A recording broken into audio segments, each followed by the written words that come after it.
आदाब नाजरीन, दिल्ली अनाज मंडी आतिशज़दगी की सुबह से लगातार न्यूज़ 18 आपको खबर दे रहा है। ये हादसे क्यों होते हैं इस तरह की इमारतों में, क्या कमियां रह जाती है और मासूम लोग इस आग में झुलस जाते हैं, मर जाते हैं। जिम्मेदार कौन है इस दिल्ली अनाज मंडी आतिशज़दगी का, तफसील से बात करेंगे इस खबर पर।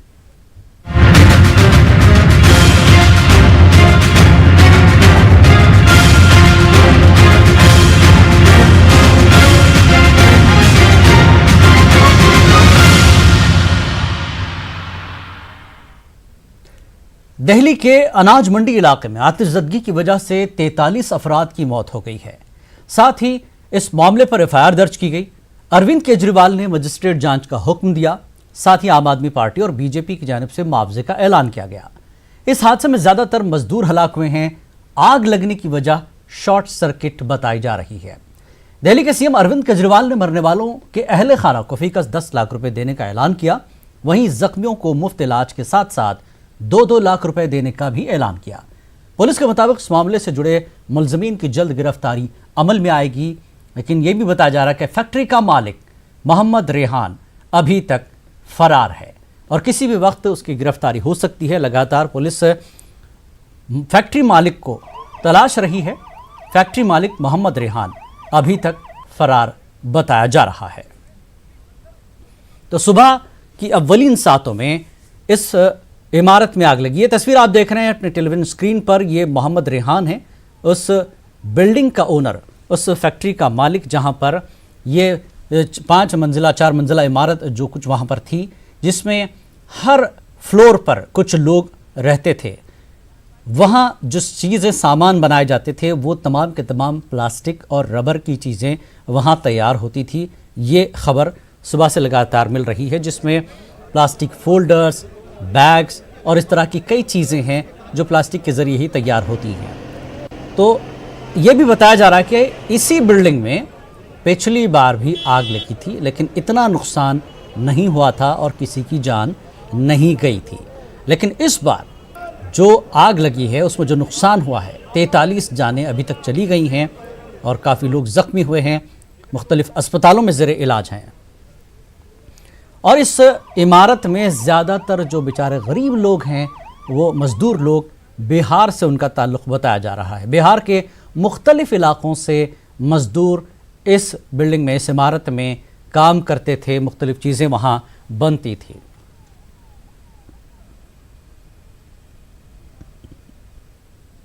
और भाई हम आपको सुनवाते हैं हादसे में हलाक हुए मुशर्रफ की आखिरी कॉल। कैसे अपने अहल खाना से दर्द भरे लहजे में वो बात कर रहा है बचाने के लिए। आइए सुनते हैं। हेलो, हाँ बोलो। हाँ भैया, खत्म होने वाला आज, खत्म होने वाला, आग लगने वाली है भैया। आ जाइए करोल बाग। तो कहाँ? मोनू से नंबर ले लियो, वो जो मोनुआ का गुलजार। हाँ, इस टाइम कमरा है, भागना कहीं रास्ता नहीं, आग लग गई भाई दिल्ली। हाँ, उधर निकलना वहां से नहीं है मोनू, कहीं को रास्ता भागने का भैया। भागने का रास्ता नहीं है, वो बड़ी खत्म हुआ आज भैया। मैं अब देखे घर का भैया ध्यान नहीं किए मेरे। अब मेरे भाई ठीक है, तू ही है भैया। अब देखे सिंपल। हाँ हाँ भैया, सांस भी नहीं लिया जा रहा मोनू, अब सांस भी नहीं लिया जा रहा। आप कैसे लगी पता नहीं दे मोनू। देखे मेरे बच्चों का, मेरे घर का ध्यान रखिए मेरे भैया।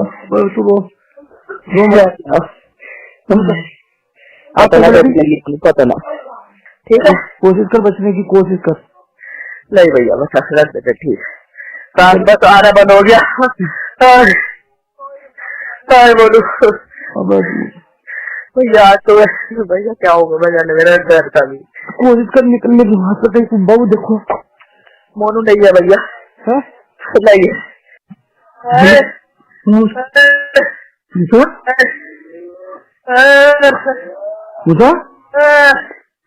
बोलू बस ठीक है। गाड़ी ना आई ना। अबे भैया बच जाओ बाबू। साथ भी ना आ गया, गाड़ी जा तो कुछ नहीं, बस अटक गया था, अटक गया। हाँ हाँ जो मैं आ जाऊंगा, तू टेंशन नहीं ले, आ जा मेरे भैया, आ जा आ जा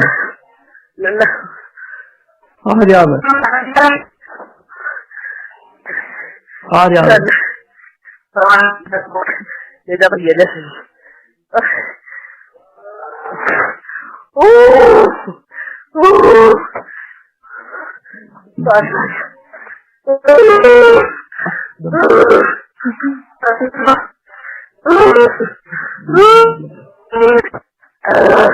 बोलो।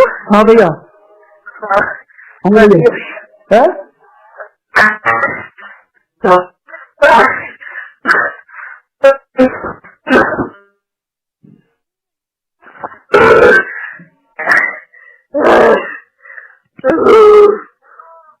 क्या धुआं,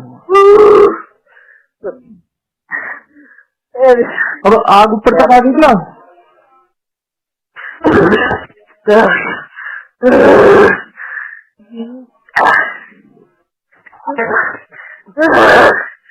चल गया। हेलो हाँ मुसा बोलो 5,000 रुपए को तो हाथी दिया था बाबू, इमामुद्दीन उसके दिलवा दिए 5,000 रुपए। किसके? इमामुद्दीन हाफिज जी बोलो साहब। अच्छा दिलवा दूंगा मैं, दे दूंगा, टेंशन मत ले, दे दूंगा भैया ना रखना का ना रे, तू कब घबरा रहा, तू सही हो जाए, कुछ ना होने का, कुछ ना होने का, घबरा मत, घबरा मत, घबरा मत, पानी वाले तो ना आए ना मिल गया, आगे पता नहीं क्या होता है। तो ये है मुशर्रफ की आवाज़ जो अपने घर वालों को कॉल कर अपने भाई से बात कर रहा है। साफ तौर पर इस कॉल में आप सुन सकते हैं, समझ सकते हैं कि इस इमारत में बच निकलने का रास्ता नहीं है, दम घुट रहा है। यानी इतनी जिस तरह की वो तामीर है उसमें जान बचाने के लिए कोई रास्ता लोगों के पास नहीं है।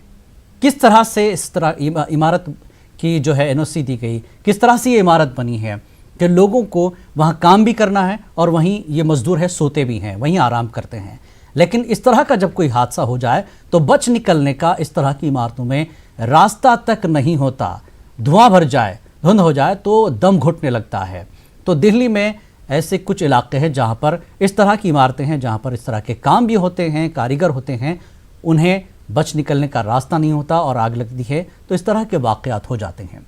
तो किस तरह की तकलीफ़ दे आवाज़ थी कि उस शख्स ने अपने बचाव की अपील की कि मुझे बचा ले, मैं बच नहीं पाऊँगा, मेरी हालत ख़राब हो रही है, मैं सांस तक नहीं ले पा रहा हूँ। तो कैसे इस तरह की इमारतें चल रही हैं, कैसे इस तरह की इमारतों में काम चल रहा है, कौन देख रहा है इस तरह की इमारतों को? वो अफसर जो यहाँ पर बिजली बिल लेने जाते हों, पानी का बिल लेने जाते हों, या फिर इमारतों की जो परमिशन दी जाती है, 5 फ्लोर इस इमारत के हैं, अंदाज़ा लगाइए 5 फ्लोर। कैसे इस तरह की इमारतें तैयार हो जाती हैं कि इसमें सेफ्टी मेजर तक नहीं है? सुबह से हम लगातार ये बात कर रहे थे कि सेफ्टी मेजर यहाँ दिखाई दिए, तो शंकर आनंद हमारे नुमाइंदे ने वहाँ लोगों से बात की तो पता चला कि एक गैस उसके जो सिलेंडर्स होते हैं आग बुझाने के लिए वो हैं, लेकिन चलाना किसी को नहीं आता। और जब इस तरह की बुरी हालत हो, रास्ता ना हो, सांस लेने के लिए तक जगह नहीं है, दम घुटता हो, तो ऐसे में वो सेफ्टी मेजर किसको याद रहेगा? जिसकी इमारत है उसे ये तमाम जिम्मेदारी लेनी होगी कि वो अपनी इमारतों में सेफ्टी मेजर्स का पूरा ख्याल रखे। और ना होने पर अधिकारी जो जिम्मेदार हैं, जो इस तरह की इमारतों के परमिशन पीछे के दरवाजे से या चोरी से दे देते हैं, या इमारत बन जाती है उसके बाद फिर घूसखोरी का मामला, रिश्वत के मामले पे सारा दारोमदार है। तो ऐसे ही मामले देखने में मिलेंगे जब कभी रिश्वत की बुनियाद पर ऐसी इमारतें बनती हों जहां सेफ्टी मेजर्स नहीं लिए जाते। हमारे साथ हमारे नुमाइंदे शंकर आनंद जुड़ चुके हैं। शंकर, लगातार हम सुबह से न्यूज़ 18 के नाजरीन को हम बता रहे हैं कि किस तरह के हादसा है, किस तरह के हालात होते हैं।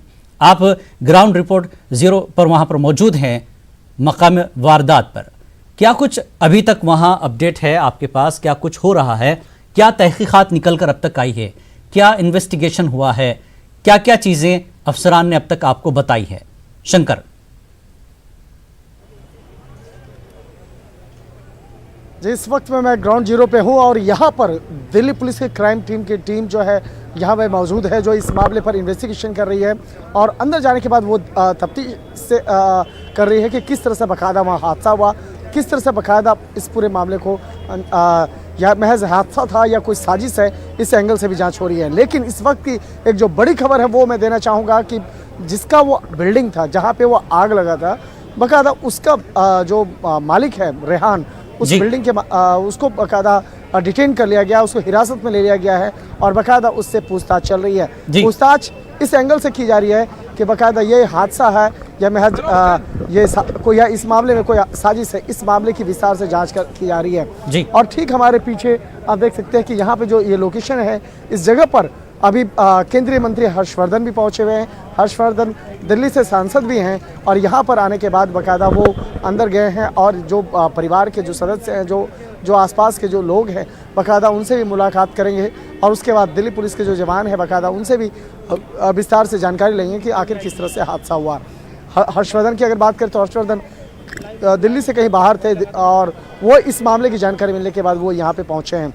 तो एक तरह से कहा जा सकता है कि ये हादसे में अभी तक 45 लोगों की मौत हुई है, लेकिन जिस तरह से बाकायदा ये हादसा हुआ है, इस मामले की विस्तार से काफ़ी जांच पड़ताल की जा रही है और ये मामले में कई और भी एंगल्स निकल के आ रहे हैं। और रेहान की जब इस मामले में थोड़ी देर के बाद औपचारिक तौर पर जब गिरफ्तारी की पुष्टि होगी, उसके बाद कई और भी जानकारी बाकायदा मिल सकती है, लेकिन इंतजार करना होगा रेहान की गिरफ्तारी की औपचारिक तौर पर पुष्टि का। और अगर हादसे की बात करें तो बड़ा ही दर्दनाक एक हिस्सा था।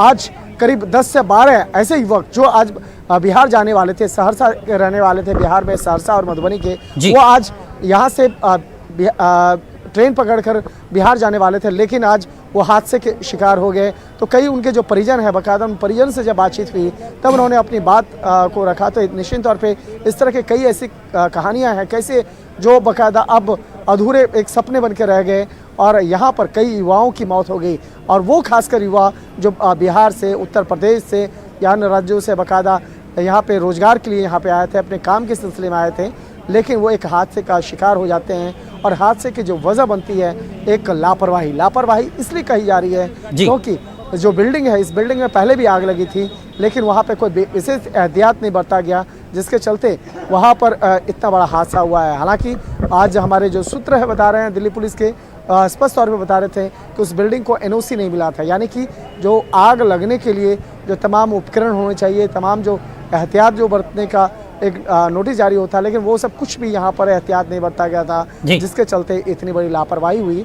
और जो एक सबसे महत्वपूर्ण सूचना मैं देना चाहूँगा कि जो लगभग 45 लोगों की मौत हुई है, उसमें आग लगने की वजह से सिर्फ 4 लोगों की मौत हुई है, यानी बाकी जो 41 लोग हैं उसकी मौत दम घुटने से हुई है।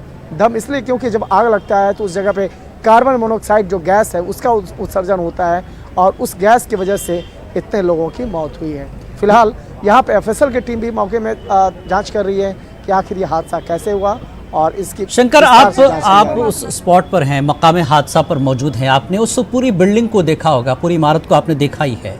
जैसा कि आप बता रहे हैं आग लगने से सिर्फ 4 लोगों की मौत हुई और बकाया तमाम की दम घुटने से हुई। इसका मतलब वहाँ किसी तरह का वेंटिलेशन भी नहीं है उस इमारत में, ये एक वजह है। और जिस तरह से हमने एक ऑडियो सुनाया है फ़ोन पर, एक मुशर्रफ नाम का लड़का अपने भाई को कहता है कि मैं आज ख़त्म हो रहा हूँ, मेरा दम घुट रहा है, मैं सांस तक नहीं ले पा रहा हूँ। इसका मतलब वहाँ पर किसी तरह का 5 फ्लोर की बिल्डिंग है, वेंटिलेशन नहीं है, सेफ्टी मेजर्स नहीं है और जिस तरह का सिलेंडर दिया जाता है कि आप आग लगने पर इसका इस्तेमाल करें, वो है लेकिन इस्तेमाल नहीं हो रहा। कौन करेगा ऐसी हालत में? यानी जब जिस तरह से धुआं भर गया था इमारत में, दम घुटने लगा, तो सिलेंडर तक लोग। अभी हम आपको रोकेंगे, हर्षवर्धन वहां पर पहुंचे थे, क्या कुछ करें, मीडिया से बात सुनते हैं। जी सर, बहुत कष्टदायक है, बहुत तकलीफ भी हुई है। मैं कल राष्ट्रपति जी के साथ जोधपुर में था और वहीं से आज मेरा झांसी में उत्तर प्रदेश के मुख्यमंत्री जी के साथ कार्यक्रम था। जैसे ही जानकारी मिली तो झांसी के कार्यक्रमों को कट शॉर्ट करके मैं तुरंत वापस आया हूँ। अभी हादसे का जो साइट है उसका मुआयना किया है। यहाँ से सीधा मैं लोकनायक अस्पताल में जो लोग अभी इंजर्ड हैं, तकलीफ़ में हैं, लेडी हार्डिंग में है, राम मनोहर लोहिया अस्पताल में है, जैसा मुझे पता लगा है। उनको देखने के लिए जा रहा हूँ। लगातार वहाँ से भी फॉलोअप करता रहा हूँ सभी अधिकारियों के साथ, पुलिस के साथ, अस्पताल के साथ। कोशिश ये है कि जो लोग बीमार हैं, इस हादसे का शिकार हुए हैं और बीमारी के कारण अस्पताल में भर्ती हैं, उनको बेस्ट पॉसिबल केयर मिले, उनके प्राणों की ठीक प्रकार से रक्षा की जा सके। बहुत दुख की बात है कि लगभग 3.5 दर्जन से ज़्यादा लोग, और मैंने अभी देखा लिस्ट में बहुत यंग लोग हैं, 20 साल उम्र है, 25 साल उम्र है, 28 साल उम्र है, कुछ बच्चे भी हैं, 13 साल उम्र है। बहुत ही तकलीफ़दायक है। वो सब लोग जिनकी इस हादसे में जान चली गई है, जिन्होंने अपने प्राण गंवा दिए, रात में सोए होंगे तो सोचा नहीं होगा कि सवेरे कितनी बदकिस्मती का सामना करना पड़ेगा। मैं उन सब के परिवारजनों को हिम्मत मिले, भगवान से ताकत मिले, इसके लिए प्रार्थना करता हूँ। उनके परिवारजन इस कष्ट की घड़ी को कैसे सहन कर रहे होंगे, मैं समझता हूँ। हम सब बहुत दुखी हैं। मेरे भारतीय जनता पार्टी के कार्यकर्ता मुझे लगातार यहाँ से और अस्पतालों से सारी जानकारियाँ बराबर देते रहे। पूरे रास्ते जो है, मैं भले ही वहाँ कार्यक्रम में था झांसी मेडिकल कॉलेज के, लेकिन मेरा मन सुबह से जो है इसी के कारण बहुत विचलित था। इस तरह के हादसों की पुनरावृत्ति ना हो, इसके लिए पुलिस जांच वगैरह कर रही है। आगे उन्होंने क्या करना है वो अपना निर्णय करेंगे अथॉरिटीज़ जो है। अभी तो हमारा सबका फोकस होना चाहिए कि जो तकलीफ़ में है उनको हम कैसे राहत पहुंचा सकते हैं। तो ये थे मरकज़ी वज़ीर हर्षवर्धन, जिन्होंने ये दौरा किया, तफसीलात दी कि क्या कुछ हुआ है। इस वक्त पहला काम यही हो कि मुतासरीन को कैसे मदद दी जाए और जो लवाकिन हैं उन्हें कैसे राहत दी जाए। शंकर आनंद हमारे साथ जुड़े हुए। शंकर आनंद, जैसा कि आप तफसीलात बता रहे थे, तो हम यही जानना चाहेंगे कि ये जो एरिया है रेजिडेंशियल है या कमर्शियल पर्पस के लिए यहाँ पर सारी चीज़ें होती हैं? आपने पूरे इलाके को देखा और इस बिल्डिंग के बारे में भी बताएं, क्योंकि हमने, जैसा कि मैंने पहले ही कहा कि ऑडियो में जैसा हमने सुनाया कि लड़का कह रहा है कि दम घुट रहा है, निकलने के लिए तक जगह नहीं है। तो किस तरह की ये पूरी बिल्डिंग है?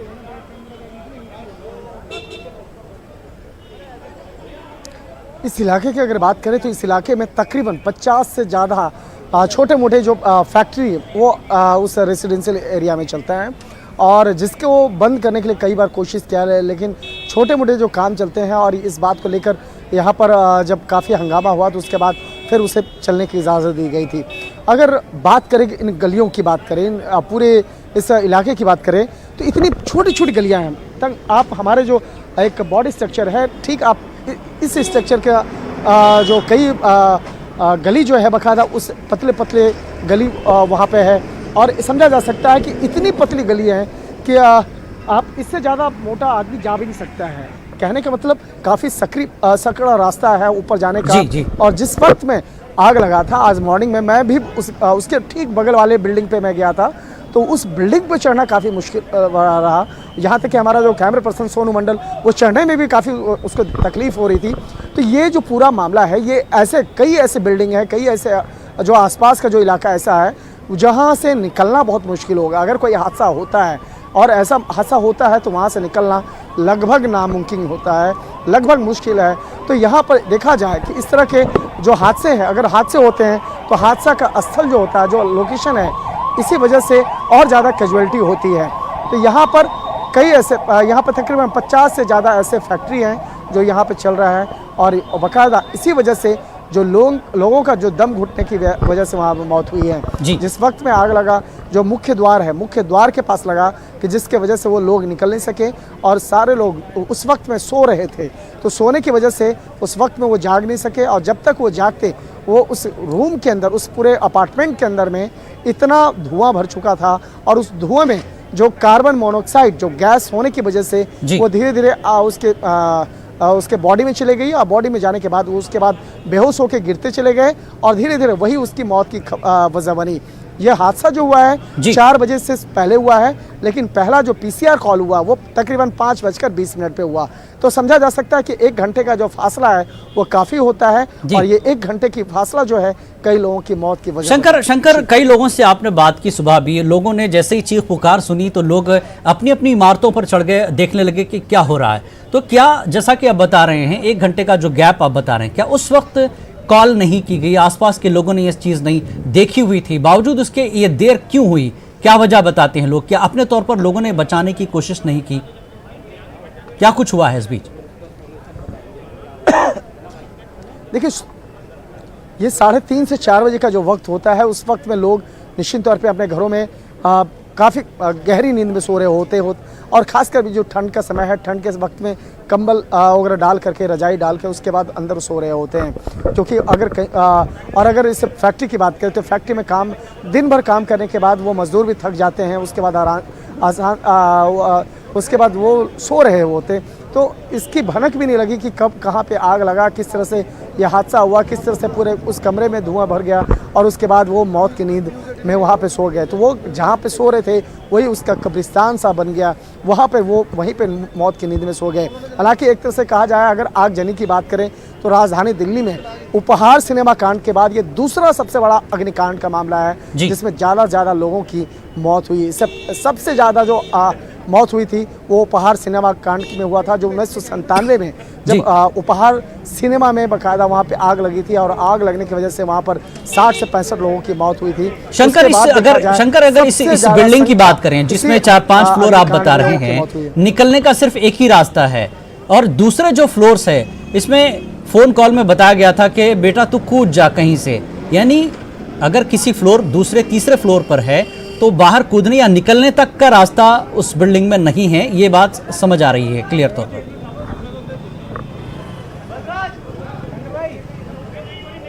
शंकर, देखिए, इस मामले में निश्चित तौर पे मैं फिर से एक बार सवाल सुनना चाहूँगा, क्योंकि यहाँ पे थोड़ी सी गतिविधियाँ हुई हैं, और जिस तरह से रेहान की गिरफ्तारी हुई, रेहान को हिरासत में लिया गया, उसको लेकर यहाँ पर कुछ हलचल हुई है। मैं बिल्कुल शंकर, आपको बता दें ये खबर हम तक पहुँच रही है कि रेहान को हिरासत में लिया गया है। आपको बता दें, ये जो बिल्डिंग का ओनर है, जिस बिल्डिंग में आग लगी है, उसका ओनर है रेहान, मोहम्मद रेहान, उसको गिरफ्तार कर लिया गया है, हिरासत में ले लिया गया है। इस वक्त की बड़ी खबर, जी हाँ, अनाजपुर दिल्ली, ये अनाज मंडी जो है दिल्ली की, जिसमें आग लगी है जिस इमारत में, उसके ओनर, उसके मालिक रेहान को गिरफ्तार कर लिया गया है। तो इस आतिशज़दगी सानहे में जो मुलजिम है रेहान, जिसको हिरासत में ले लिया गया है, बिल्डिंग का ओनर बताया जा रहा है, ये फरार था। बिल्डिंग में आग लगने के बाद मोहम्मद रेहान जो इस बिल्डिंग का मालिक है वो फरार था, उसे हिरासत में ले लिया गया है। कुछ देर पहले हमने आपको खबर दी थी कि अरेस्ट किया जा सकता है, बाकायदा तस्दीक हो सकती है, तो ये तस्दीक की जा रही है पुलिस की तरफ से कि पुलिस ने रेहान को हिरासत में ले लिया है। जी शंकर, देखिए, इस वक्त में जो इलाके के जो डीसीपी हैं, वो डीसीपी बाकायदा वो ब्रीफ कर रहे हैं मीडिया को, और उससे जुड़े इस वक्त में डीसीपी इलाके की जो डीसीपी है मोनिका भारद्वाज, वो मीडिया को ब्रीफ कर रही हैं, और इससे जुड़े हुए तमाम मामले जो हैं उसकी जानकारी दे रहे हैं, किस तरह से मामला हुआ। इस मामले में जिस तरह से रेहान को हिरासत में लिया गया, उससे जुड़े हुए जो जानकारी है वो इस वक्त में दी जा रही है। तो एक तरह से कहा जा सकता है कि हम लोगों को जो इंतजार कर रहे थे औपचारिक तौर पर गिरफ्तारी की पुष्टि का, हो सकता है अब थोड़ी देर में बाकायदा उसको यहाँ पर उस गिरफ्तारी की पुष्टि का भी ऐलान किया जा सकता है। और यहाँ पर मैं आपको फिर से दिखाना चाहूँगा कि मोनिका भारद्वाज जो इलाके की डीसीपी हैं, वो यहाँ पर मीडिया से बातचीत कर रही हैं और इस हादसे से जुड़े हुए मामले की विस्तार से रिपोर्ट दे रही हैं कि किस तरह से यह हादसा हुआ, किस तरह से बाकायदा ये हंगामा बरपा, किस तरह से ये पूरे मामले को अंजाम दिया गया। इससे जुड़े हुए तमाम मामलों की जो विस्तार से एक रिपोर्ट, और पहली बार आज दिन भर की अगर बातचीत करें तो दिन भर में पहली बार मोनिका भारद्वाज सामने आई है। मोनिका भारद्वाज जो इस इलाके के डीसीपी हैं, वो आई हैं सामने, और वो आकर मीडिया से बातचीत कर रही हैं। बातचीत में वो बाकायदा उस घटना के बारे में विस्तार से जानकारी दे रही हैं कि कितने बजे का यह मामला था, कि कब यह आग लगी थी। शंकर, अगर आप वहां पहुंच पाए तो जल्द से पहुंच जाए, ताकि डीसीपी क्या कर रही हैं अपने नाजरीन को, दर्शकों को हम बता सकें। अगर आप आसानी से पहुंच जाए वहां पर, बातचीत अगर शुरू हो चुकी है, मीडिया से बात कर रही हैं, तो आप पहुंच जाए वहां पर। हम अपने नाजरीन को कुछ और चीज़ें तब तक दिखाने की कोशिश करेंगे। तो ये जैसा कि शंकर अभी इस वक्त वहाँ पर मकाम हादसा पर मौजूद है, वो कोशिश कर रहे हैं, डीसीपी जो मीडिया से बात करेंगी, तफसीलात दे रही हैं, वो वहाँ पहुँचकर उसको बताने की हम कोशिश करेंगे। तो बहरहाल एक अहम खबर ये है कि रेहान जो मालिक है इस बिल्डिंग का, वो हिरासत में ले लिया गया है। 5 फ्लोर की ये बिल्डिंग, कोई रास्ता नहीं, वेंटिलेशन नहीं। जो हैरत की बात यह है कि आग लगने में सिर्फ 4 लोग मरते हैं और दम घुटने पर सिर्फ इतनी ज्यादा तादाद में लोग मरे हैं। शंकर, अगर आप वहां पहुंच गए हो तो जी शंकर, रेहान अरेस्ट कर लिया गया है, इमारत को क्या सील किया गया है, क्या कुछ जानकारी, जो लोग मरे हैं, जो लोग जख्मी हैं, उनके लिए क्या कोई हेल्पलाइन दी गई है?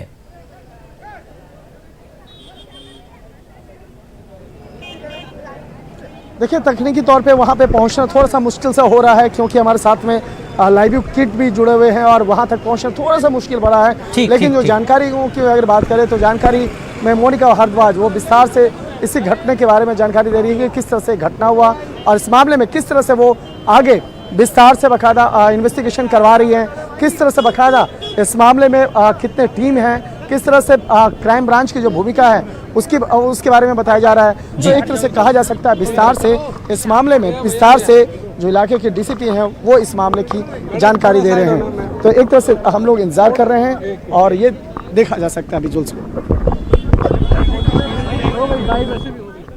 तो मोनिका भारद्वाज है मीडिया इसके से। अलावा बाकी जिनको आगे रेंट पे दिया हुआ था और डिफरेंट फैक्ट्रीज चला रहे थे, उनको हम लोग सर्च कर रहे हैं। उसका नाम क्या मैनेजर का मैम? फुरकान। मैम बाकी दो भाई भी थे, शान और इमरान, उनका भी कोई रोल है? उनकी भी अरेस्टिंग? उनके रोल की इन्वेस्टिगेशन भी जारी है, उनको भी ढूंढने की कोशिश। फुरकान मैनेजर था रेहान का, जो उसके बिहाफ पे यहाँ पर्टिकुलर बिल्डिंग में कितने फैक्ट्रीज थे मैम? एक चीज वो सारी अभी एक बार एफएसएल की टीम कल सैंपल्स उठा लेगी तो हम ज्यादा डिटेल में आपको बताएंगे। 43 रेहान बिल्डिंग का possibility of it going higher, वो भी रेहान की ही थी या उसने सब कुछ रेंट आउट? नहीं, उसने कुछ रेंट पे दिया हुआ था, एक पोर्शन उसके पास भी था। Ma'am, have all the bodies been come out, or is there a possibility of more bodies to come out? No, from what we have from the disaster management and all, more or less there are not the possibility of any more. Ma'am Imran और जो दूसरा भाई उसका भी role आया है, जो इसके रेहान के 2 सबका रोल हम इन्वेस्टिगेट कर रहे हैं। तो मोनिका भारद्वाज डीसीपी इलाके की, जैसा कि उन्होंने कहा कि अभी तहकीकात जारी है। फिलहाल रेहान को अरेस्ट कर लिया गया है। फुरकान उसका मैनेजर था, 1 फ्लोर खुद रेहान के पास रहा है, बाकी 3 उसने किराए पर दी हुई थी।